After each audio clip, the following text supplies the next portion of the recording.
Hi YouTube, today I'm doing a review on the Shorai Lithium battery.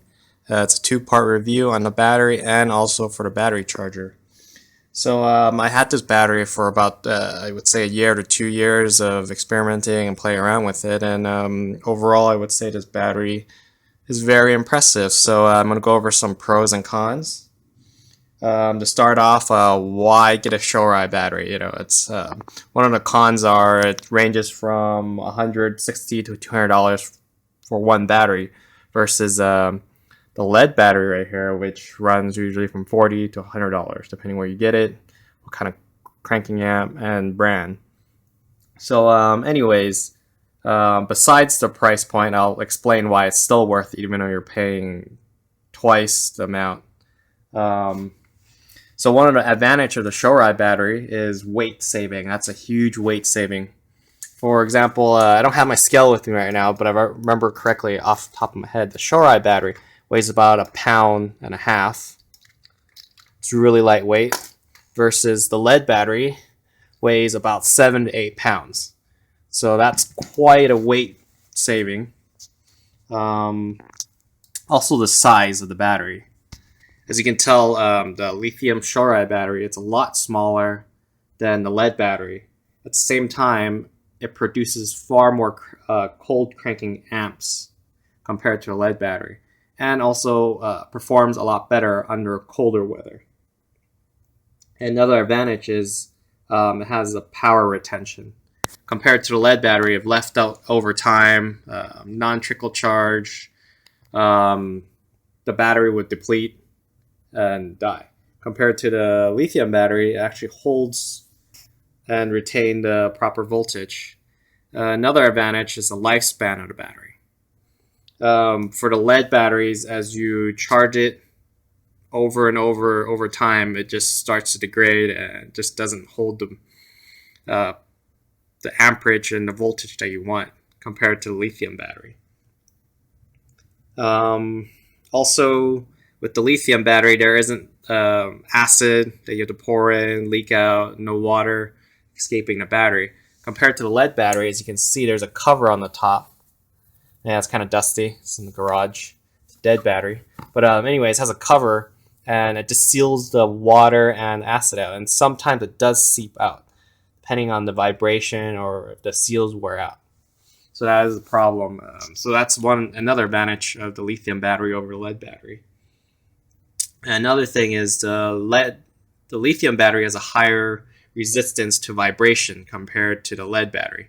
I personally ride a Suzuki TL1000R. It's a V-twin, and it vibrates quite a bit. And sometimes the lead batteries could get damaged. The plates could break from the vibration. And with the lithium cell, I wouldn't have that to worry about. So,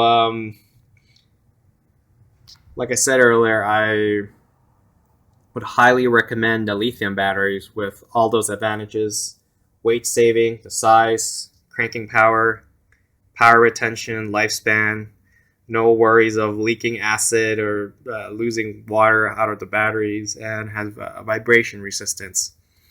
And again, back to the price point, it is a little more expensive, $160 to $200. But in my view, it's definitely worth it because it lasts way longer than a lead battery. You don't have to worry about having a dead motorcycle and having to push start that darn thing. So even though the price is a little higher, it's definitely worth it in the long run. Now to the second part of the review is the charging system. You could technically just use a regular charger to charge a Shorai battery and it'll be fine. I ended up picking this battery charger up because the Shorai battery actually completely died, because what happened was I had a trickle charger hooked up to the Shorai battery, and one of my cats got to it and bit the cord and broke the charger. And what happened with that, with the cord broken, it wasn't trickle charging the battery, but instead it was draining the battery. And when I found out, the Shorai battery only read 0.04 volts, so it was completely dead. So I tried to recharge a Shorai battery of a regular battery charger, 12-volt car battery charger.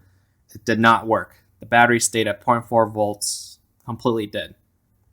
And if that were to happen to a lead battery, it would be toast. If it went that low, 0.04 volts, there's no way to revive it.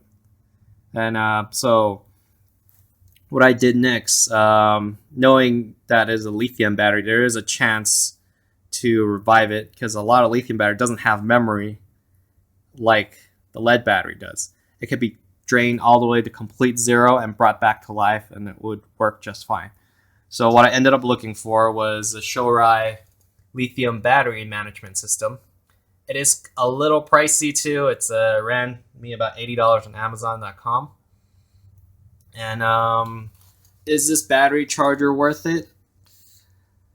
I would say if your Shorai battery is dead, definitely worth it because it brought this Shorai battery from 0.04 volts back up to 13.26 volts, holding and it's strong.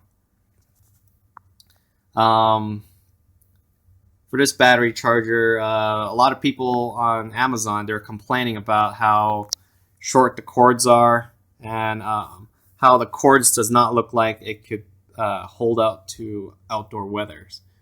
Because in this Shorai battery charger package, they recommend that you could leave this cord plugged into here and you leave it in your motorcycle, and then you can tuck this end somewhere on your side of the motorcycle. So when you need to charge it, you can just pull this cord out of the side of the motorcycle and charge it and not have to take the battery out. But the problem that people were complaining was, as you can see right here, the cord has a little small plastic shield right here which does not protect the cord from moisture or dirt, especially for this cord if it was left on your motorcycle. So a little mod that I did was get some silicone gasket maker or rubber gasket maker like this. Any brand would work. I squirted the rubber gasket into this plastic area to seal it off so that no water, dirt, or dust would get in there. And I haven't tested that out yet. I'm going to put this on my motorcycle, probably ride it for half a year. Might do another review, maybe not. But I'm sure this rubber gasket will hold up and water won't get in. So also another neat feature about this charger, a lot of people were complaining about this on Amazon, was, oh, the cord is so short, it'll just be dangling off a motorcycle. They're complaining, all this stuff. But the problem with those reviews is those people don't read the instruction, nor do they even care to look at the box. So one of the cool options for this charger has a retractable hook back here. Bring it out. And you can hook this on your handlebar, on the swing arm, or fairing, or wherever you need this charger at. So you don't have to worry about it dangling. So this thing could be inside your motorcycle. Pull this off, plug this in down here, hang this there, and then hook this up to an extension cord, and you have a battery maintenance. Also, the interesting thing about this battery charger is it has a maintainer where if you were to store the battery, let's say over the winter on your motorcycle, you can leave this plugged in and hit the store button, and what it would do is it would pull the battery, the total power down to 60%, and it would store the battery safely. And whenever you want to ride it again, just hit charge, and within an hour your battery would be at full capacity, working 100%. So I guess if you're a seasoned rider, store your bike quite a lot, maybe I wouldn't recommend this charger. It comes really handy. It keeps the lithium battery healthy, fully charged. So if you have any questions, leave me comments or message me. And if you like this video, please be sure to thumbs up and subscribe for more future videos. Thank you.